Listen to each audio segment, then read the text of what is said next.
مرگ مظفر دولتوف همسر و 4 کودکش در نویه فردوسی شهر دوشنبه نزدیکان را در موتر نشاند. به خصوص پسر خاندان را که زنده مانده است. مقامات گفتند 6 نفر از دود انگشت زهرالود شدند. بعضی از همسایه و نزدیکان تفصیلات حادثه را نقل کردند. شب 27 و 28 فوریه سال 2024 هوا در دوشنبه سرد بود. در بعضی از مناطق پایتخت از جمله محله گرنزواد نویه فردوسی برق خاموش شد. خانه مظفر دولتوف که بیشتر با برق گرم شد اون شب سرد ماند.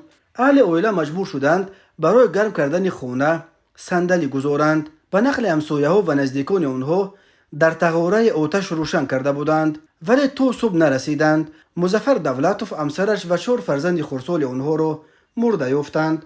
علاوالدین سیمومینوف ساکن محله گرنزواد نویه فردوسی پایتخت یکی از اولین شاهدان حادثه بوده است. میگوید هنگامی که وارد منزل شدند 2 نورس در یک طرف و مظفر با همسر و فرزند دیگرش در طرف دیگر خانه بودند. همسایه گفتند که بردارید به بیمارخانه میبریم. یک فرزندش رو برداشتیم که بدنش کرخ شده است. در میان خانه یک تقاره دیدیم که درونش خاکستر داشت. نمیدونم خاکستر چی بود.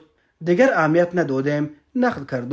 مظفر دولتوف سال 2018 در محله گرنزواد دوشنبه زندگی میکرد. او صاحب 5 فرزند بود. 4 نفرشان شب 27 و 28 فوریه همراه پدر و مادر فوت دیدند. ابوبکر پسر کلانی خانواده همراه والدان مظفر در خوابگاه در دوشنبه زندگی میکند. از این خانواده تنها او در حیات ماند. ابوبکر حال گپ زدن ندارد چون در یک شب پدر و مادر و 4 دختر و خواهرش را از دست داد. بازارعلی لطیپوف پدر مظفر دولتوف میگوید یک شب پیش از حادثه به پسرش زنگ زده گفته است که همسر و کودکانش را گرفته به نزد او آیند، اما مظفر دولتوف رد کرده گفته است در خانه لخچه روشن میکنیم تا فرزندانش خنک نخورند. پدرش میگوید مظفر را از این کار منع کرد.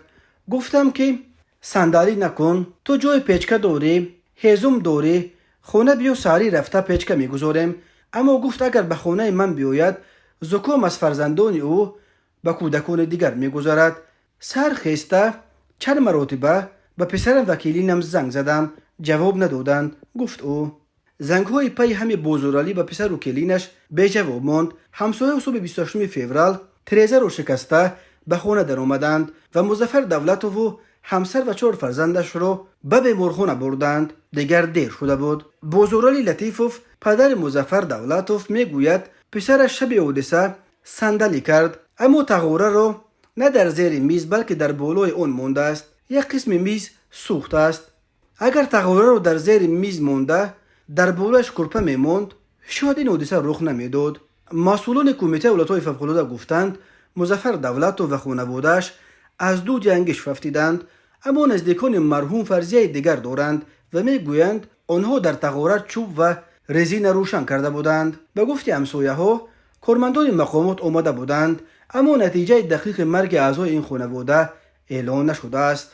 مظفر دولتوف 38 سال داشت. به گفته نزدیکانش پیشتر صاحب کاری میکرد ولی 2 سال آخر به روسیه میرفت. 2-3 ماه آخر بیکار بود. این بار اول نیست که در روزهای سرد سال ساکنان از دود انگشت میففتند.